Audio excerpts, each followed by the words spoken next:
Anamoof suulee obsee anamoo dhibee koo dhoksee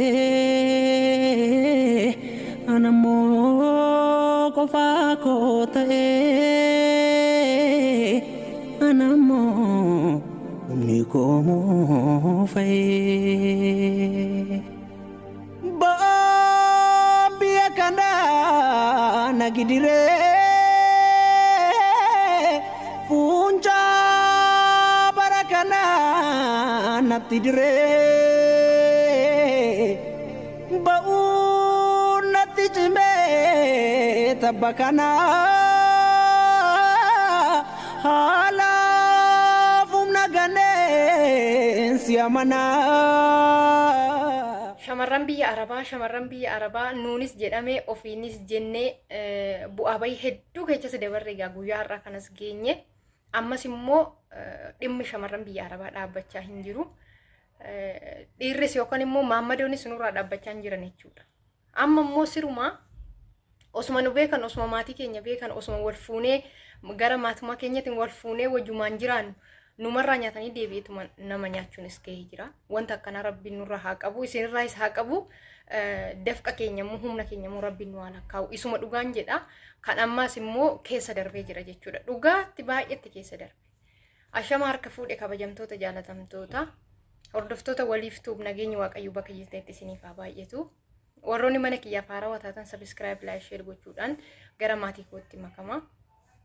Warroonni immoo dursana waliin turtanii har'a geessan guddaa galatoomaa. Video kiyya like, share, subscribe naa godha. Video kiyya naa videoon kiyya yiitaan qabu anis dafee video hin gadhiisu. Video kiyya subscribe, like, share naa godha. Warroonni waliin turtanii isiniin jechuun jaaladha. Guyyaa har'aa akkuma magibaa irratti yookaan immoo seensa irratti ilaaltanii wanta nama gaddisiisuudha, bakka wanta nama boojisuudha. Micayyoota wajjin dhugaa dubbachuu hedduun boohe. TikTok irratti namni ishii hin beekne hin jiru. Akkuma kiyya kana mana Arabaa keessa teessee miicitee tokkostee shinti beetii dhiqxee nyaata hojjettee hunda isaa raawwatti. Garuu har'a abbaa manaa isheeti jechuun nan danda'a. Sababni isaa abbaa manaa isheeti maatii isheetiin yeroo walitti dhufneedhanii yeroo hunda ijoolleen tun wal lolu walitti bu'uu TikTok irratti nan argaa. Haa ta'u malee gaafa walitti bu'anis akkasuma walitti dhufanii natti hin fakkaatu. Maatirraan kan isaan walitti dhufanii har'a garuu har'a osoo wal lolanii boru araaramaa. Dafqa ishee humna ishee dadhabbii ishee waggaa afurii erga irraa nyaatee raawwatee niitii biraa fuudhu jechuun maal jechuudha mee murteessaa ta'e. Haadha manaa fuudhuun inni fuudhe isheen sun ishiin isa heerumtu suni sammuu akkamii yoo qabaattedha. Isheen dhaqxeetuma qabeenya taanaat irratti isatti galtu suni sammuu akkamii yoo qabaattedha. Inni immoo haadha manaasaa haadha mana samaanaasaa haadha manaa maatii isaatiin wal beekee fuudhe. Maatiin isaa maatiin ishee firoonni ishee osoo beekanii wajjin jiraate. Biyya hambaa teessee ayyaanaaf haa ta'u jiruu isaanii jijjiirrachuuf haa ta'u waa guduufachuuf haa ta'u gaafa isheen itti ergitu even yoo fuudhallee qalbiin isaa yookaan immoo yaanni isaa jiraate dafqa isheef maaf nyaata. Lakkii maammadoon Itoophiyaa nu miidhnaa lakkii Waaqayyo isin gaafata nu humna hin qabnu isin hin gaafannu dhugaa Waaqa nu humna hin qabnu isin hin gaafannu rabbiin isin gaafata nu dhiisa. Nu dhiisa nu gara laafummaa keenya jechuun ofis jijjiirra isinis jijjiirra ofiifis jireenya gaarii jiraanne isinis immoo jireenya gaarii isin jiraachisna jennee biyya baane nama har'a ofii keenyaaf deenye yookaan immoo nama daa'ima ofii keenyaaf dhalleetu har'a nu ajajata. Dhaluu dandeenyutu har'a asitti biyyaan baatti nu ajajee birrii kana fuuna jechuudha. Akkamitti birriin kun akka dhufu hundi keessan hin beektanii keessayyuu shamarran akka koo biyya hambaa keessatti dugdi isin cite kulaaleetti isin dhukkubu hin beektani. Birrii kana fuunee gaafa isaanitti erginu tapha miti bara ittiin taphadhaafi miti. Warri tidaarii qabu tidaarii isaa ittiin jabeeffachuuf, warri daa'ima qabu daa'ima isaa ittiin barsiifachuuf, warri maatii dadhabaa qabu maatii isaa ittiin jijjiirrachuuf, maatii isaatiif waan tokko godhee eebba maatii isaa irraa fudhachuuf. Shamarran biyya Arabaa ko jaalattee miti kan ofishiiti shaamaa taatee nama ifama kabajamtoota kiyya gaammadaa miti yanatti dhufnana viidiyoo adda kute. Kanaafuu shamarran biyya Arabaa nama kamiif iyyuu kan iftu ofishiiti akka shaamateetti cobreeti jechuudha. Kanaaf please maammadoon Itoophiyaa nuti jaalannee isin nyaadha ittiin taphadhaa jennee miti jireenya keessan ittiin jijjiirrachuuf warri bultii qabu bultii isaa jabeeffachuuf warri immoo maatii dadhabaa qabu maatii isaa ittiin jijjiirrachuuf qarshii kanaas dadhabnee guyyaa 30 sa'aatii gara caalu hojjennee sa'aatii irra xiqqaa rafnee birrii kana finnee isinitti ergina. Isin immooyyuu har'a deebitanii akkana nu gootu yoo ta'e lammiin biyyaan ban nuti bira hojjennu kun buru akkamitti nu miidhuu danda'a. Isa yaaddanii dhugaa Waaqaa isa yaaddanii ani mucayyoon tun hedduu garaa na nyaatte. Dhugaa Waaqa akkan ofii kiyyaa nyaatame akka waan ofii kiyya jaarsi kiyya na fudhee nagateetitti natti dhagahame bakka. Maaliif yeroo hedduu wal lolu yeroo hedduu bakka walitti dubbatu TikTok kanarratti nan arga liivii isaanii nan hordofa yeroo isaa waliin taphatu. Amma yoo wal lolan bakka guyyaa 3 guyyaa 4 immoo araaramanii nagaatu. Gaafa isa waliin araaramte immoo bakka namni aaree miira aarii keessa waa hedduu darbata. Gaafa inni biyya hambaa taa'eetoo biyya ofii taa'eetoo ishiin biyya hambaa keessatti akkatti jechaan ishee acuucu wanta hedduu itti dhaga'ama. Ana soosotee kanuma sana keessatti miira hedduu darbachuu dandeessi dubbachuu dandeessi. Garuu jaalattee miti kushiina hambaa keessa ijjettee dadhabdee lukti keenya nu dhiitee duudi keenya nu citee akkasitti hojjennee gaafa mooyyuu birrii kana hunda birrii amma kana even yoo ishii dhiisuu barbaadde maatii ishiitiin hin geechuu gaafa ati maatii ishii biraan dhaqxee hin barbaadu tun ishiinis qabeenya ishii deemqa ishii dadhabbii ishii sittiin ergitu. Ati har'a deebitee shamarran biraati yoo fuutu sammuun kee maal siin jedha. Sammuun kee si waqqasu ati obboleettiin qabdu haatitee dubartiidha miti haadha keetirraa baate. Maaliif dubartiidha kabajni wallaalame maaliif dubartiidha kabaja kennu isinitti ulfaate isin warri biyya jirtan dhiira Itoophiyaa kan tabaaltan kun jechuudha.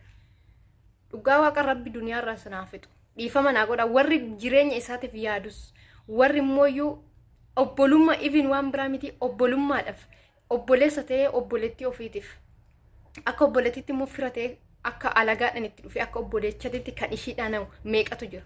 Parsantii 100 keessa meeqatu jira gaariin jechuudha. Hunda jechuu miti garuu osoo itti daarii qabdan osuma bultii qabdan hambiraa dafqa nama tokko irratti bultii nama biraa warri barbaadan kun Waaqayyoon kan hojii keessanii isin haa kennu jechuudha. Dhugaa Waaqayyo mucayyoon tun nama kam wajjinuu hin jiraatti garuu mooyyuu arra dadhabbii waggaa 4 miti dadhabbiin ji'a 4 akkamitti akka nama dadhabsu warra hojjetetu beeka.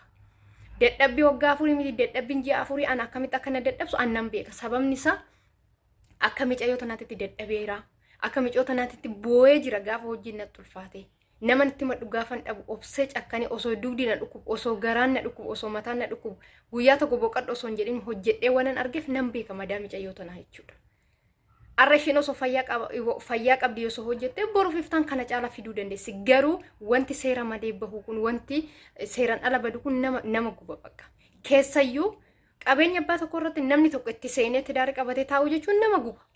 Ishiin biyya hambaa teessee daa'ima ofii dhaluu dandeechuun gaafa ajajamtee hojjetu gaafa hacuucamtee hojjetu osoo itti mijatin osoo itti mijatu gaafa ikkoo akka bishaan boombaa gad harca'utti ikkoo birriin harru guyyaa 30 hojjenneet guyyaa 30 keessa guyyaa tokko qarshii arganna akkoo daaddiidhaan deemnee dadhabne inni sun maaliif yaadni dadhabame inni sun ifi yoo nuu yaaduu dadhabdan haqa keenya maaf nyaattan.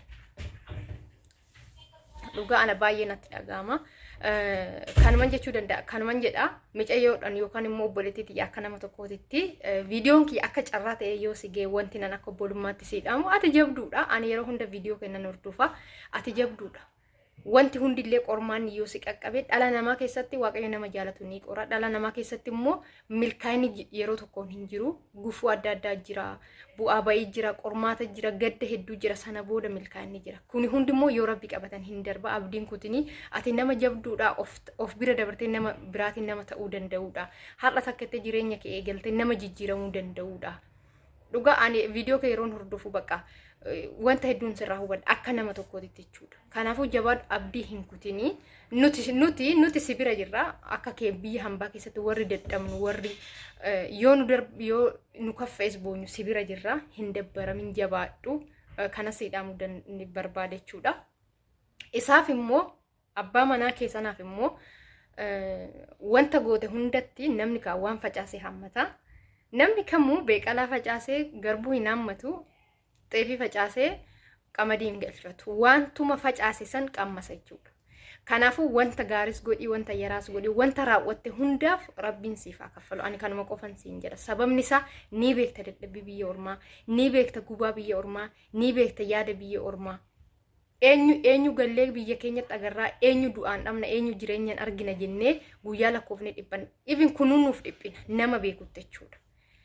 Ati garuu maatii ishiitirraa fuutee maatii ishiitiin wal beektanii even osoo social media irra wal bartanii okay wal baratanii hin nyaatam jedhama. Sababni isaa shamarran keenya yeroo hedduu ana kanatti gowwomanii nyaatamas ni jiru waan ta'eef jechuudha. Atarra maatii ishiitiif maatii keetii gidduu teessee micayyoo tana akka haadha manaaf abbaa manaatti wajjin jiraattanii har'a ishiin biyya namaa teessee jireenya kiyya jijjiirannaa jireenya keenya jijjiirannaa atis jijjiirama anis nan jijjiira jettee waan ishiin bakka teessuutu si qallabdee fi haadha manaa irratti fuuta.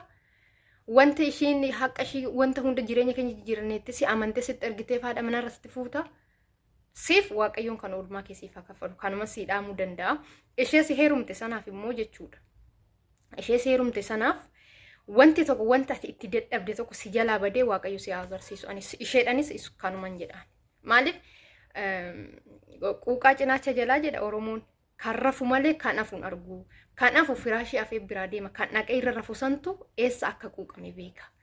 So wanti ishii dadhabsiisee ishii boochisee dadhabbii waggaa afurii miti dadhabbiin ji'a afurii sitti dhagahamee si agarsiisu akka ishiin dadhabdee boochi kanatti jechuudha. Maaliif si bultii namaatitti kan seenee even aguma fe'ees yoo mucaa kana jaalatte aguma fe'ees yoo jaalatan waan kee irratti fiduu qabda malee qabeenya inni nama biraatirraa haadha manaa bultii wajjin qaburraa fuudhee sitti fidate seenuu hin qabdu ture. Maaliif ati dubartiidha. Mataan kee dubartiidha. Ilmoo dubartii argachuu, ilmoo dubaraa argachuu dandeessa. Haadharraa dhalatte. Kabajamtoota kiyyaa har'aaf viidiyoon qabadhee dhufe kanuma. Sababni isaa viidiyoo addan kukkutee mana hambaa keessa jira kanumaaf inni dhaabee. Kanaaf hunduma keessa namni kamuu waan facaasee haammata. Rabbi laphees nuuf haa kennu. Garuu osoo beektanuu waan raawwattaniif Rabbi kan hojii keessanii isin haa kennu jechuun jaaladha. Kanaaf viidiyoo kiyyaa daawwadhaa, subscribe, like, share gochuu hin dagatinaa. Viidiyoo biraatiin immoo hanga walitti deemuutti nagaatti turaa. Galatoomaa. Bye bye.